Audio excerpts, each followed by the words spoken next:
Well, good evening. It's good to see you folks here, and a lot of familiar faces in the crowd, so it's good to see you. Like Mark said, my name is Brett Lindstrom, and I'm running for the Republican nomination here in District 2. Just to tell you a little bit about myself, I grew up in the Millard area, attended Millard West High School, so it's good to see my former principal, Dr. Kalowski, here. Good to see you, sir. Grew up in Millard, played football for Millard West High School, and then had the opportunity to follow my father's footsteps along with his two brothers and play football down at the University of Nebraska. Letterman down there, got my degree in history, and then joined my father in the financial services industry after school. Been doing that ever since, so I'm a private sector person. I've been married for a little over 4 years now to my wife, Lee, who is also a Millard West graduate, works at Union Pacific now. And then we have a 10-month-old daughter who's now just on the verge of walking, so pretty exciting stuff at our house.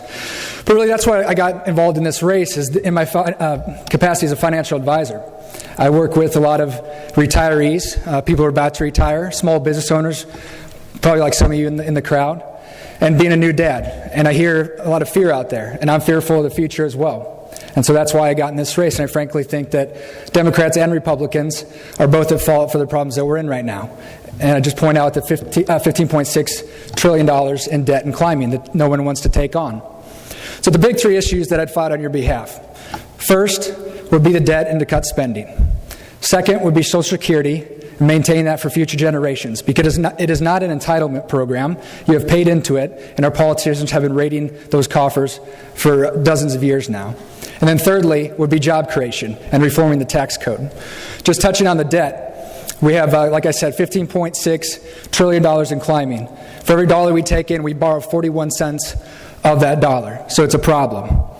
Congressman Terry touched on the balanced budget amendment. I'll point out that he did vote for the raise of the debt ceiling, which downgrades for the first time in American history. Vowed to have that balanced budget back in May and then voted for it. S&P said cut $4 trillion. They weren't able to do that. And again, we got downgraded for the first time in American history. Now, there's a lot of cuts that can be made. There's plenty of fat that's in our system right now.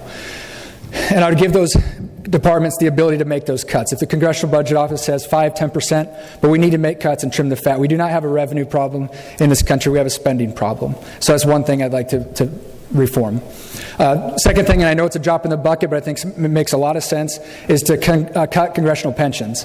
If someone is representing you, they should not have special treatment at that level. I view it as an honor and a privilege to serve District 2, and so I don't think that you should be treated better than anybody else. Second thing would be Social Security. We have 10,000 people turning 65 every single day. And over the last several years, in particular TARP, which Congressman Terry voted for, bailed out the banks in the tune of $700 billion. Well, currently, the Social Security Trust sits in the general fund. So the politicians are able to raid those coffers. There was a statistic that I saw that Social Security was solvent until 2078. Now we have maybe 20 years left because of that bank bailout back in 2008. The third thing would be to reform the tax code. We have corporations in this country sitting on plenty of money, billions of dollars in cash. We have small business owners who are wanting to hire, and they're not able to because they're not seeing positive signs from Washington.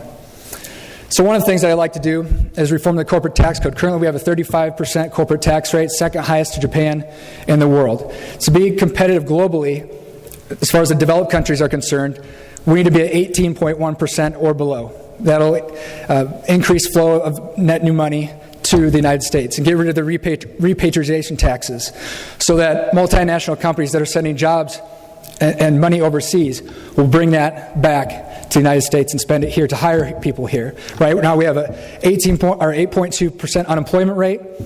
Actually, there's two different buckets of unemployment. There's the ones that get reported on, they're actively seeking work and can't find it. And then you have the underemployed and people who have stopped looking for work. Now, you couple those together, you're looking at closer to about 20%. There was a Gallup poll that came out that said closer to 20%, which then jeopardizes taxation and jeopardizes Social Security because we're not getting those tax dollars to facilitate our growing America and growing population. I believe that 2012 will be one of the most important elections in our lifetime. People need to understand that America is not too big to fail. We are going down the path of Greece, of Portugal, of Italy, Spain, down the path of Western European socialism, and it needs to stop now. So as your representative, I would fight to do that. May 15th is the vote. Not that I'm counting, but about 36 days out. But I would appreciate your vote. And if you have any questions, please contact us at lindstromforcongress.com. But thank you.